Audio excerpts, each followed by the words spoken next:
There's a lot that could impress you about the all-new Honda Prologue EV. True, it's got class-leading passenger space and clean, thoughtful design and intuitive technology. But what really sets the Prologue apart from the competition is that it's more than an EV. It's a Honda. Honda, the power of dreams. Visit honda.com/prologue to learn more. Looking to refresh your closet, home, or beauty routine this spring? Walmart's got all the stylish goods in one stop. From chic new looks and the latest makeup to quality furniture and tableware. Go to walmart.com/nowtrending. That's walmart.com/nowtrending for the hottest fashion, home, and beauty finds. Your style at Walmart. Wars That Shaped the World uses dynamic, immersive audio to depict scenes of warfare. Listener discretion is advised. Prime Minister.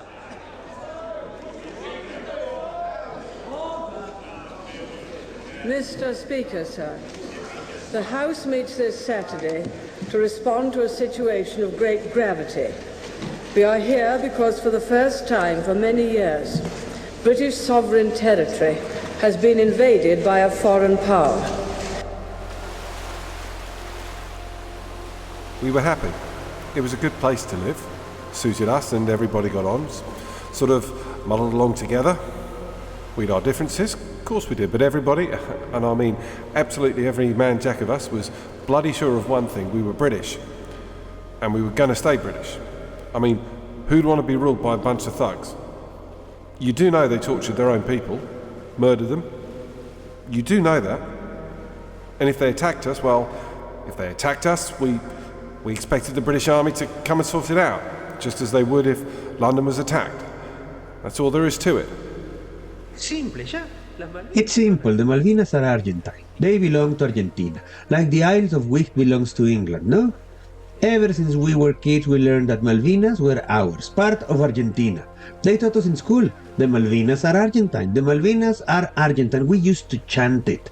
The Malvinas are Argentine, the Malvinas are Argentine. That's all there is to it.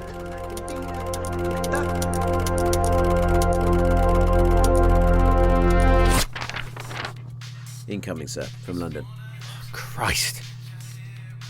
The governor better see this. Oh, do come in, Harry. Message, sir. Urgent. I see. We have reliable evidence an Argentine task force assembling off Stanley, dawn tomorrow. You will wish to make your dispositions accordingly. Make your dispositions accordingly? Good God! They might have said goodbye and the best of British. Well, quite, Harry. You'd better fetch Major Norman. Governor. Mike. Read this. Absolutely. You wish to make your disposition. What? Exactly. They're coming. Yes. And it looks as if the buggers mean it.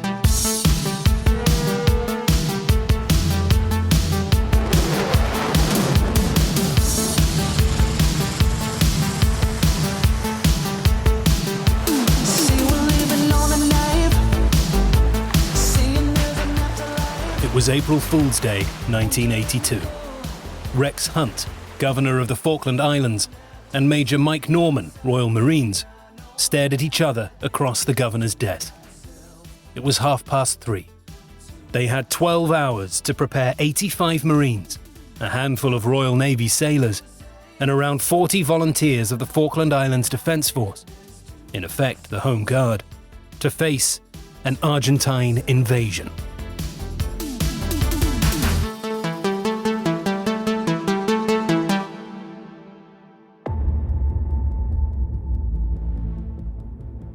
This is Wars That Shaped the World.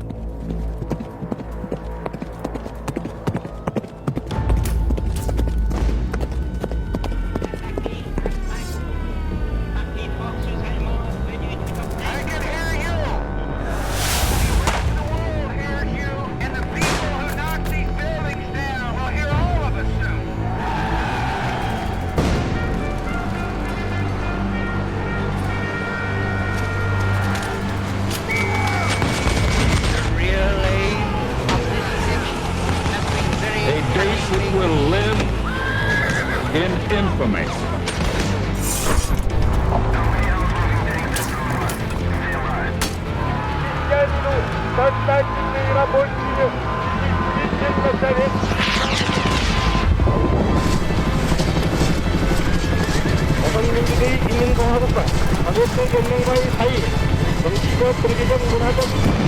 والأمم التي تحتفل بهذه المناسبة دون امتحان I have myself full confidence that you will do that duty. України, всіх друзів нашої країни. Слава Україні!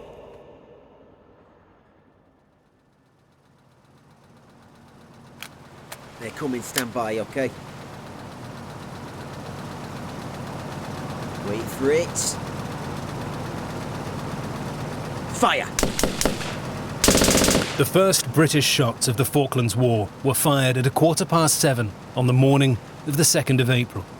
A section of Royal Marines opening fire on a column of Argentine Amtraks, armoured troop-carrying vehicles.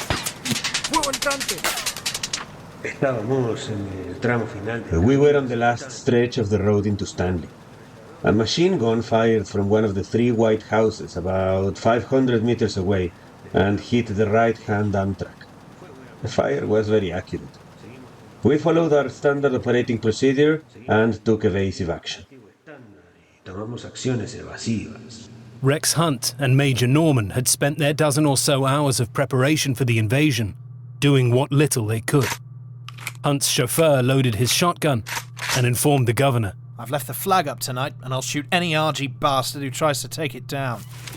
Norman split up his small force and dispatched them to key points, including sending Lieutenant Bill Trollope and a handful of men to York Bay to keep an eye out for enemy landing craft.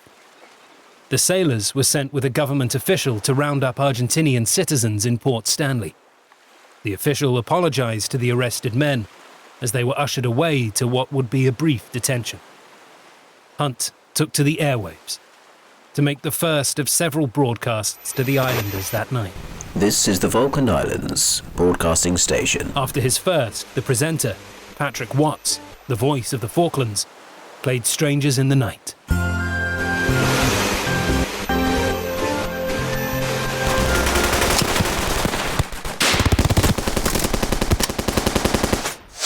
Strangers in the night, exchanging glances, wandering in the night. What were the chances? They didn't have long to wait for the strangers to arrive. Of course, the Argentinian invaders did not see themselves as strangers, nor even invaders. We were not invaded. We were going to recover what was ours. This was their land, had been for as long as there'd been in Argentina. The islands had been part of the Spanish Empire, and when that collapsed and Argentina arose from its ruins, they assumed control of the island. At least, they assumed they did. Not so, said the British. We were here before the Spanish, and we left a plaque to prove it. Be it known to all nations that Falklands Island are the sole right and property of His Most Sacred Majesty George III, King of Britain. This is a conflict whose roots go very deep into history. A squabble over a cluster of barren, windswept islands 400 miles off the Argentine coast and 8,000 miles off the coast of Britain. An early Spanish settler called the islands a miserable desert. A British contemporary was even less impressed. These islands are the most detestable place I was ever at in all my life. For Argentina, there is one key date in the history of the islands, and it's important for what was to come. By 1833, that's our key date, Argentina had a governor of the Falklands in place. His installation 10 years earlier had been protested by the British consul in Buenos Aires, Woodbine Parish, a man with a name that deserves to go down in history. Parish was just making sure everyone knew Britain still regarded the island as part of the empire. So, in 1833, that date again, remember it, Lord Palmerston, Britain's Prime Minister, ordered 2 battleships to the islands. It was a statement backed by Royal Navy cannons. These are ours. That is the moment Argentina insists to this day. Their Islas Malvinas were stolen, snatched by a greedy colonial power. Ever since we were kids, we learned the Malvinas were part of our territory, part of Argentina, and therefore we had to defend them. By 1982, the Falkland Islands were a colonial oddity, one of 14 British overseas territories. What differed the Falklands from most British colonies was there had never been an indigenous people. No one had been slaughtered, driven out, or oppressed by the original settlers. The population was overwhelmingly from Britain. Some families had been there for generations, others no time at all. They saw themselves as British. There was no doubt about that whatsoever. And that is key in Britain's reasons for going to war over this distant outpost. Self-determination, i.e. accepting the wishes of the inhabitants when it comes to settling sovereignty, is part of the United Nations Charter. Her Majesty's government is not in any doubt about their title to the islands, and we never have been.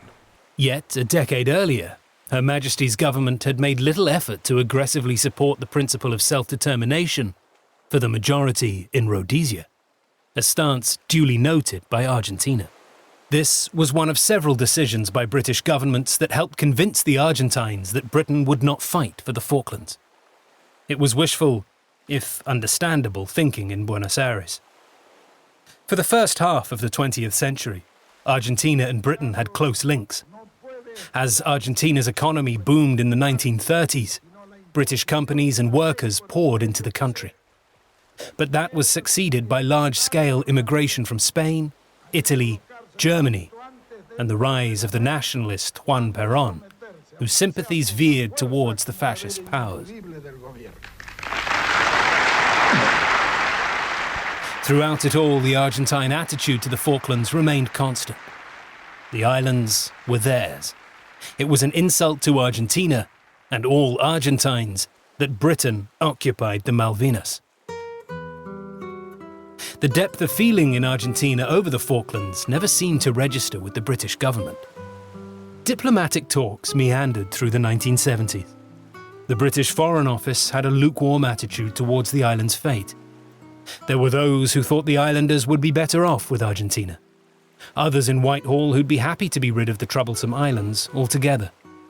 But the islanders were adamant.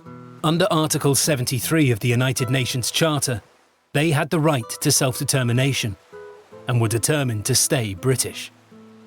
Here was a small corner of a foreign field that wanted to remain forever British, even if the Foreign Office weren't so sure they wanted to keep it. By 1982, the Falklands had a population of 1,800, focused on Port Stanley, the capital, with a scattering of small settlements around its two main islands, East and West Falkland. The island's residents are a drunken, decadent, immoral, and indolent collection of dropouts, evident at all levels of society, with only a frighteningly few exceptions. It was a fragile society, spread thinly across islands that were difficult to get to and from, a society that felt under threat. The islanders were well aware of London's attempts to get them to shift over to Argentina. Major Ewan Southby Taylor was a Royal Marine who produced a report on the islands. An adventurer and keen sailor, he came to know the islands well, and despite his extraordinary description of the island's inhabitants, came to admire and respect the hardy souls who made their life there. Many became close friends. An Argentine view of the Kelpers, as the islanders were insultingly branded after the fields of kelp around the coastline, was given voice by a journalist. Los Kelpers eran nuestros archienemigos. The Kelpers were our arch-enemies. They are basically shepherds, primitive in their way of life. In their character and appearance, they are hybrids. Their attitude towards Argentina was absolutely negative. Kelpers, like the English, respect nothing except force. That the Falkland Islanders had a negative view of their distant neighbours was hardly surprising. and grew still deeper after 1976, when a military coup installed the junta. It was a military dictatorship, and despite its inefficient, chaotic rule, this was a vicious and cruel regime that tortured and murdered opponents by the thousand.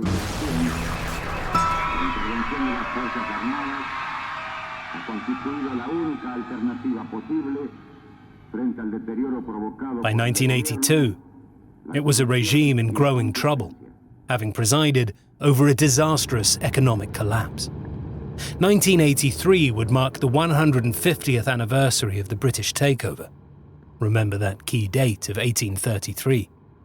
And what better present to the restless people of Argentina than bringing Islas Malvinas back into the fold?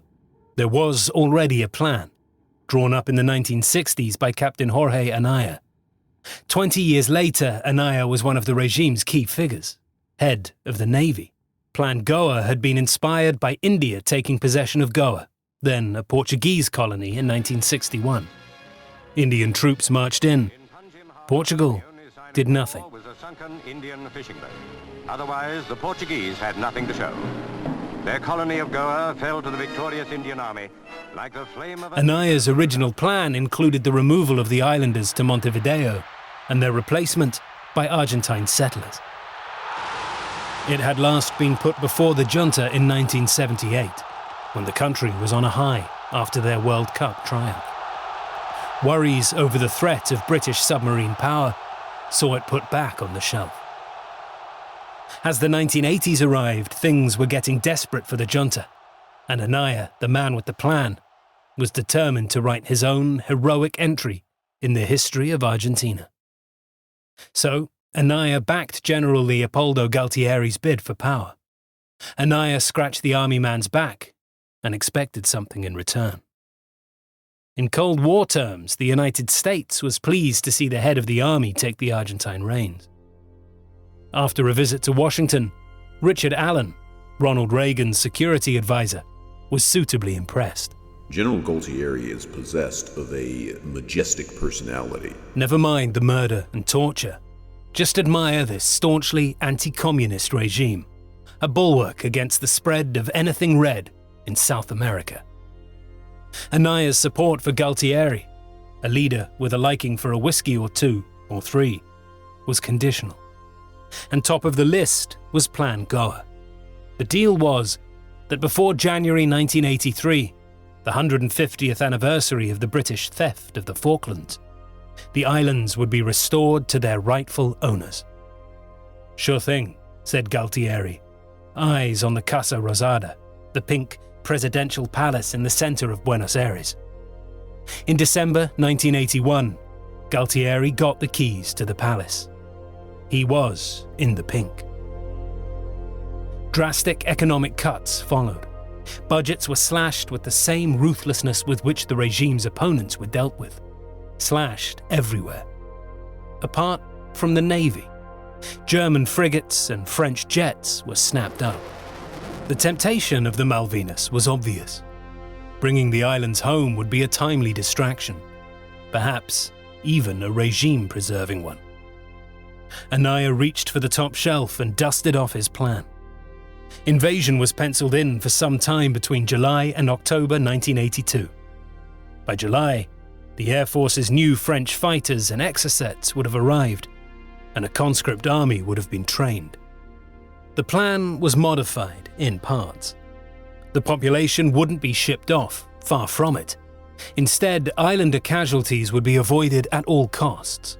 Get in and take over in the blink of an eye, then show the world a fait accompli. No casualties, no fire, no brimstone. Just taking back what was Argentina's. Plan Goa. Who could complain about that?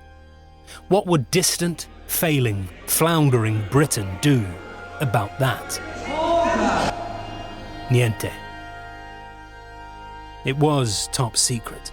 There was to be nothing to let the British or the islanders know what was coming. As 1982 arrived, fewer than 10 people were aware of the plan. So far, so good. But as time ticked by, the junta needed to know what the international response would be. They must carry global opinion. Sanctions would be devastating for the country, and quite possibly terminal for the junta. Diplomats fished for opinions in America. Which meant, of course, the question was out there. What would happen if Argentina invaded, or took back, depending on your side of the Atlantic, the Falkland Islands? And then a Buenos Aires newspaper, La Prensa, carried a column by a well-connected journalist. If the next Argentine attempts to resolve the negotiations with London fails, Buenos Aires will take over the islands by force this year. Not such a secret then. Galtieri, Anaya and the junta convinced themselves nothing would come out of the United Nations.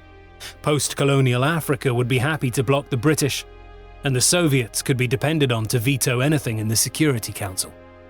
The notion that right was on our side was absolutely irrefutable, and nobody could reasonably doubt it. Nobody could doubt the idea that the United States had to be on our side, and that we would defeat Great Britain.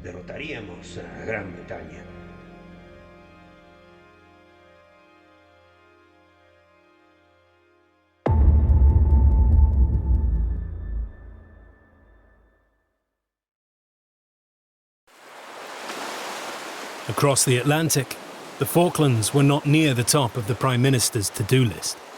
They were not even a priority across Whitehall in the Foreign Office. In 1980, Nicholas Ridley had travelled to the Falklands to suggest handing the islands back to Argentina, and then agreeing a lease back, as with Hong Kong. A 999-year lease, said Ridley. He was more or less run out of Stanley. Margaret Thatcher's Britain had more pressing priorities. Hers was a country on the way down. Hefty cuts were universal. Thatcher's government was unpopular. Thatcher was unpopular, even within her own party. There were mutterings in Parliament's dark corners. The milk snatcher had been in power since May 1979, and things were not getting better. The Prime Minister! Redundancies, that reflects years and years of And against all this, riot shields and visors were not enough. At least 70 policemen were injured and 12 are still in hospital.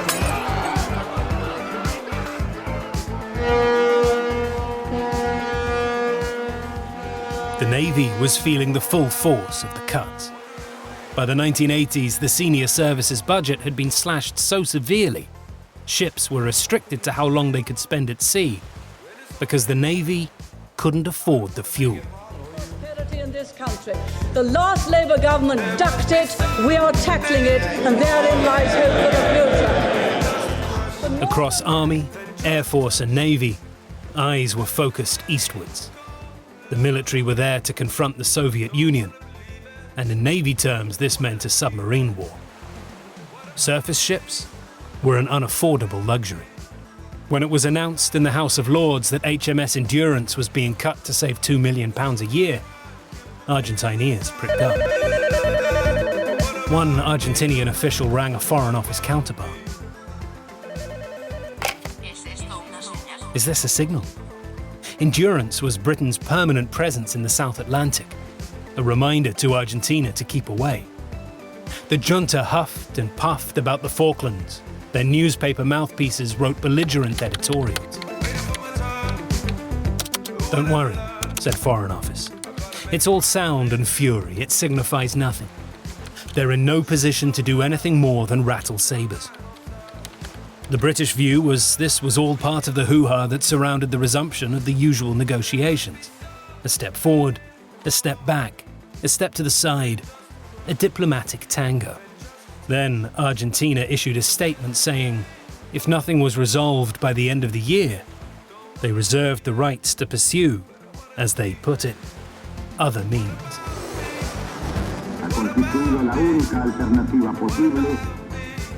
Captain Barker on Endurance fired messages back to London saying the Argentinians were being more aggressive.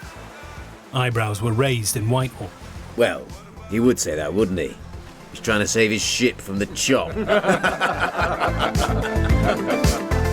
The Foreign Office decided to send a stiff letter to Buenos Aires.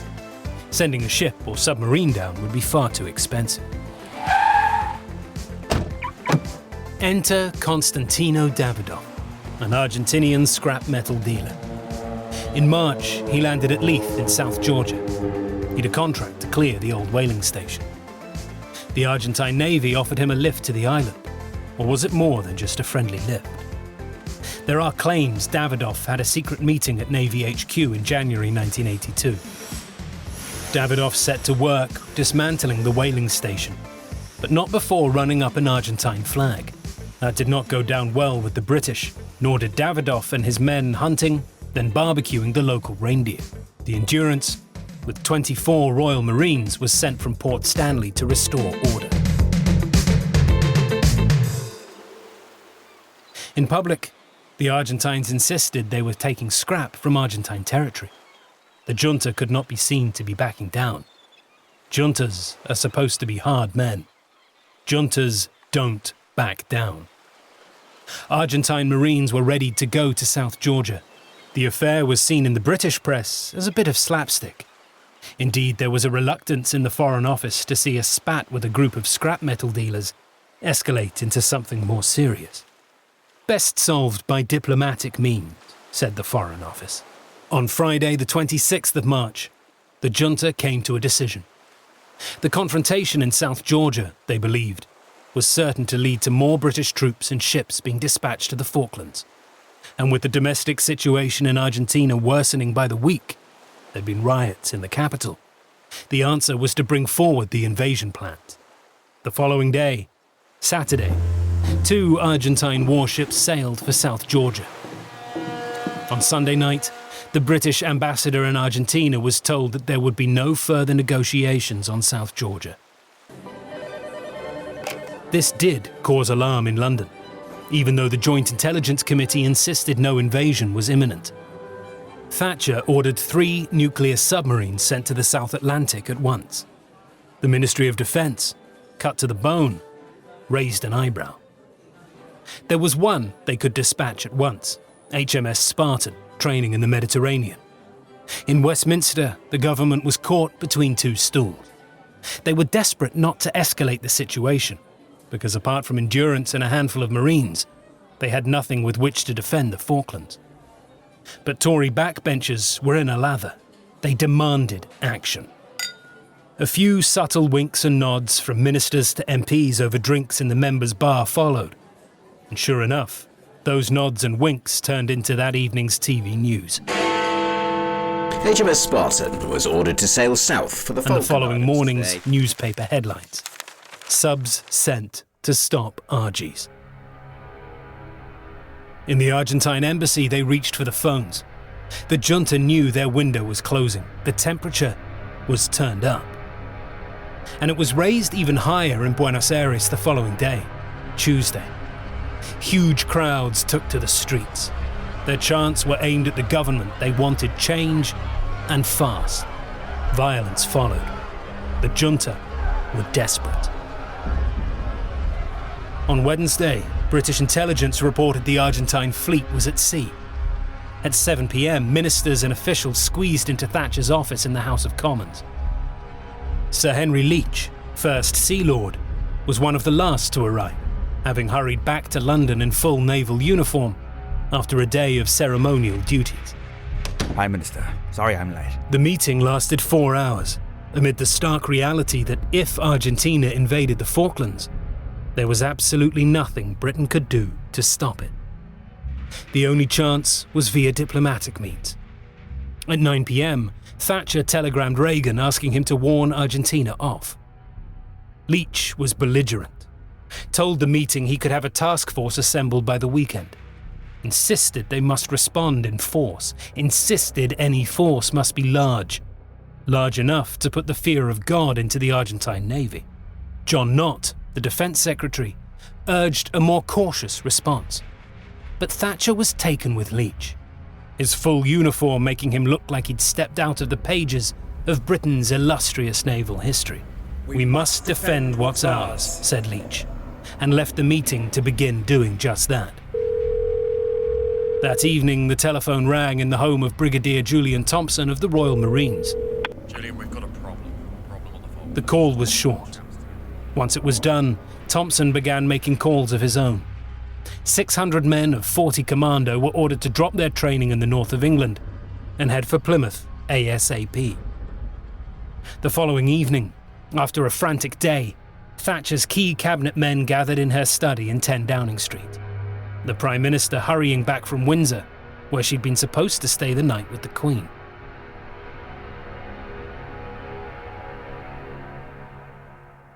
The news was grim. Reports confirmed an Argentine fleet was heading for the Falklands. Again, Britain turned to Washington for help, but Galtieri was being evasive, refusing calls from the US president. The junta was convinced America would stay out of this fight. No need to complicate matters. Eventually, Reagan got his man. They spoke for an hour, Reagan making it clear Britain would respond with force.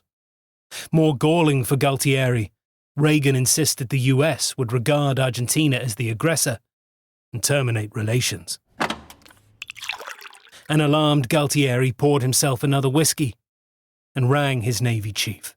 "Too late," said Anaya. "Our ships are already there. The Falklands are in our gun sights." Back in Downing Street, the fleet was put on alert. Most were still convinced it would never come to blows. Surely not. This was 1982, not 1939. No ultimatum was issued to Buenos Aires, no pull back or else. The British government's repeated failure to contemplate standing up to the junta continued until it was too late. Far too late. At 4:25 a.m, Rex Hunt, the governor, picked up the telephone on his desk at Government House in Port Stanley. Next to the phone was a pistol. He rang Patrick Watts at the radio station. He'd an announcement to make. Watts held the telephone receiver up to the microphone, and Hunt declared a state of emergency. The Argentinians would be here at any moment. Stay in your homes. God bless.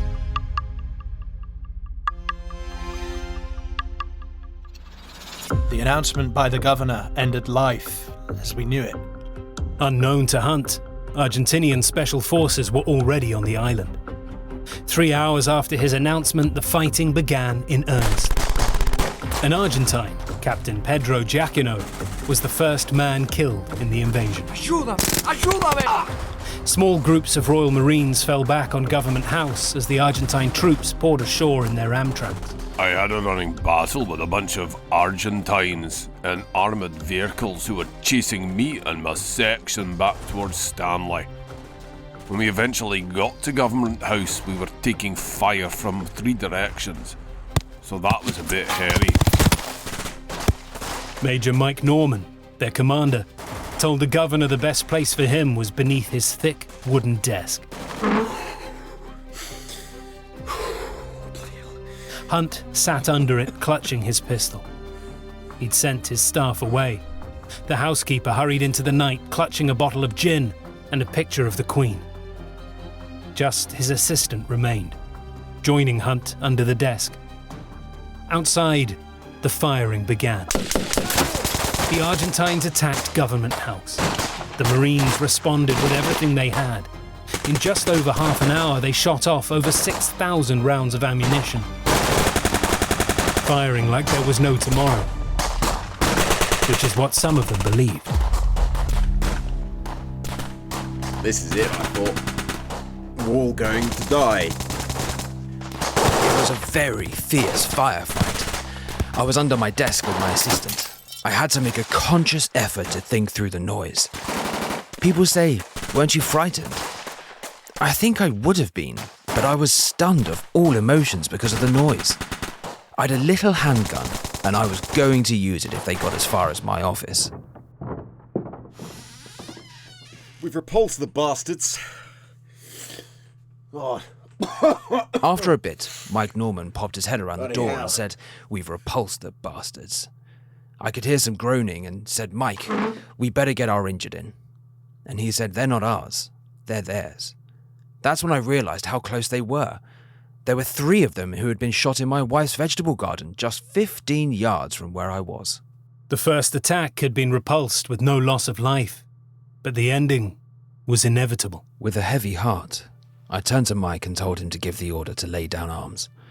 I could not bring myself to use the word surrender. Mike's face was a mixture of relief and anguish. It was not part of his training to surrender, but his good sense told him there was no real alternative. There was also not even a chance to tell London what had happened. Not that they wouldn't be able to guess. The Marines were herded outside and made to lie face down.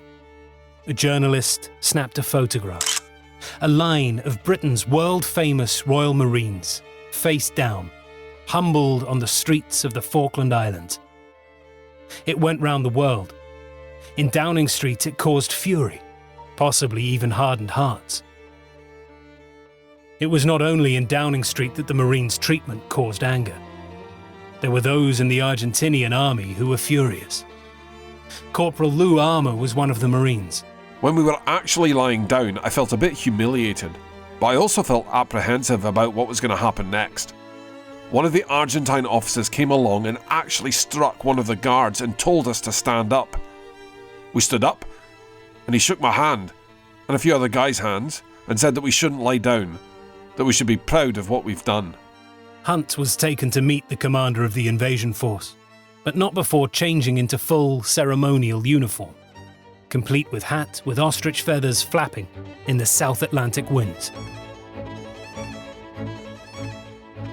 There was this rather miserable general, sallow-faced, coming towards me with a fixed smile on his face.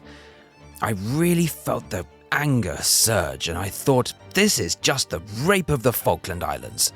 I refused to shake hands with him and said, "You have landed unlawfully on British territory, and I order you to remove yourself and your troops forthwith."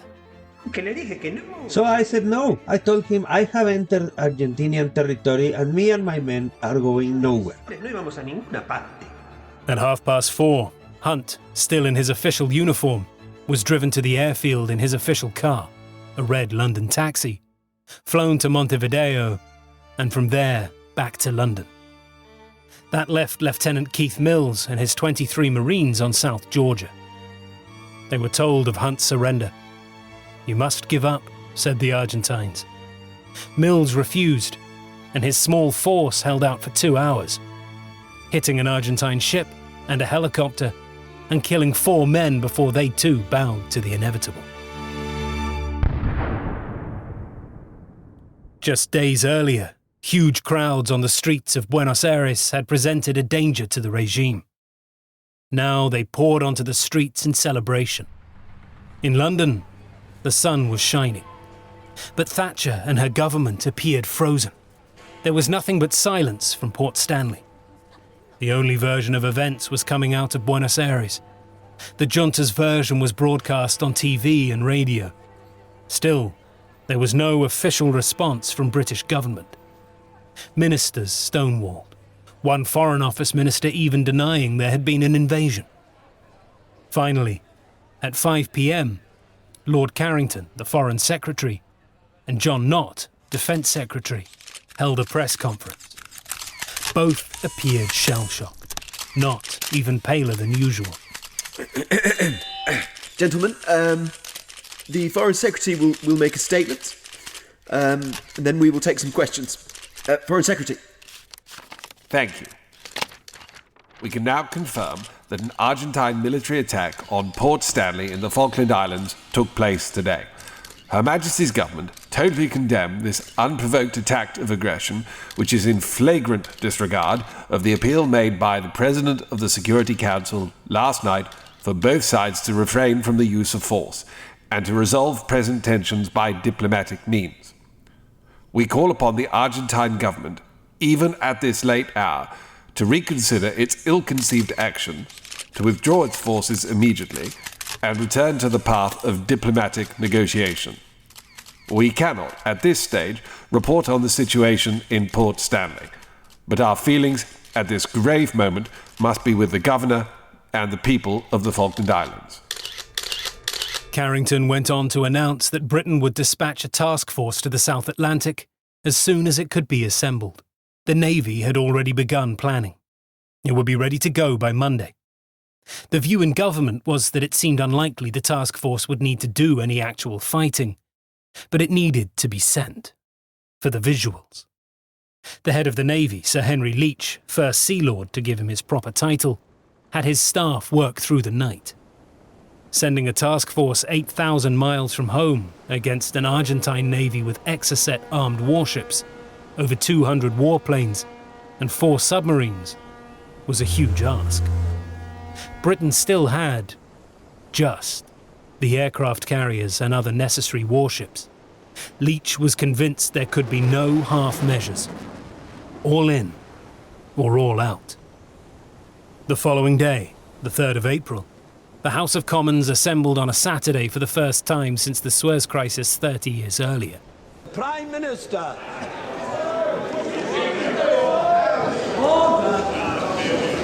Mr. Speaker, sir, the House meets this Saturday to respond to a situation of great gravity. We are here because for the first time for many years, British sovereign territory has been invaded by a foreign power. After several days of rising tension in our relations with Argentina, that country's armed forces attacked the Falkland Islands yesterday and established military control of the islands. Thatcher promised the MPs a large task force would be sent to the South Atlantic at speed. But the Prime Minister was on the back foot. The mood in the House, on both sides, was her government had messed up. They'd taken their eye off the ball. Even Labour leader, Michael Foot, a self-branded peacemonger, called for action, not words. To protect those who've rightly and naturally looked to us for our protection. So far, they have been betrayed, and the responsibility for the betrayal rests with the government. The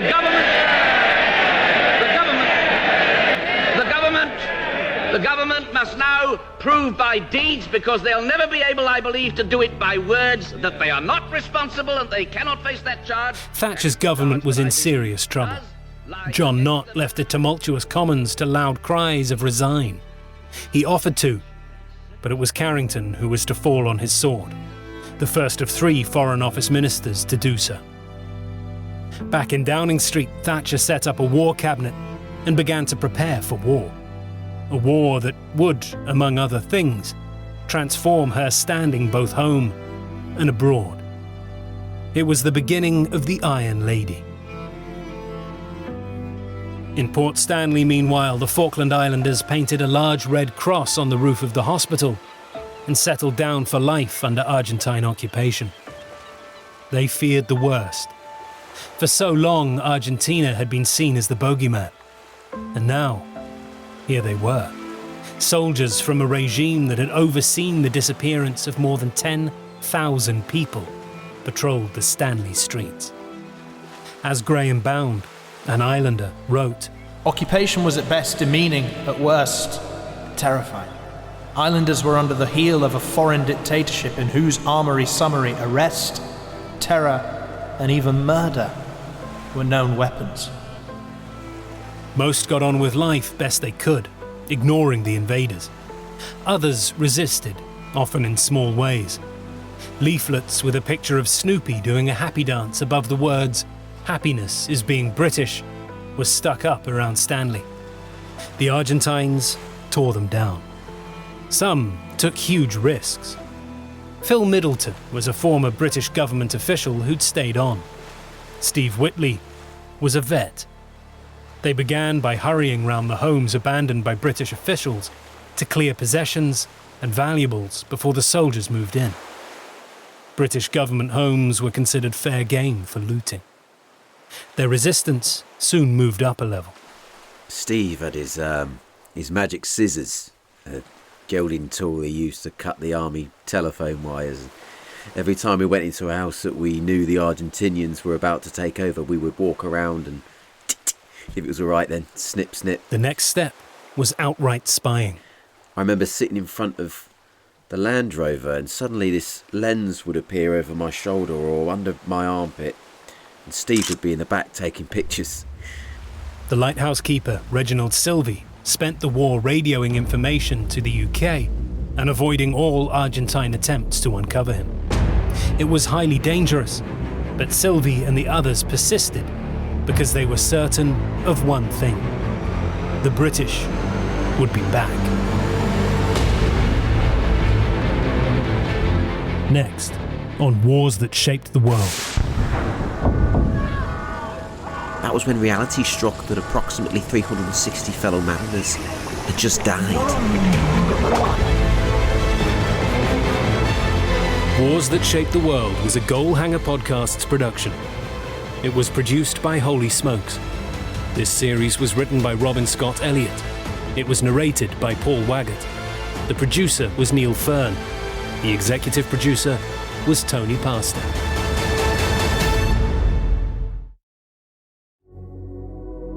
Holy Smokes.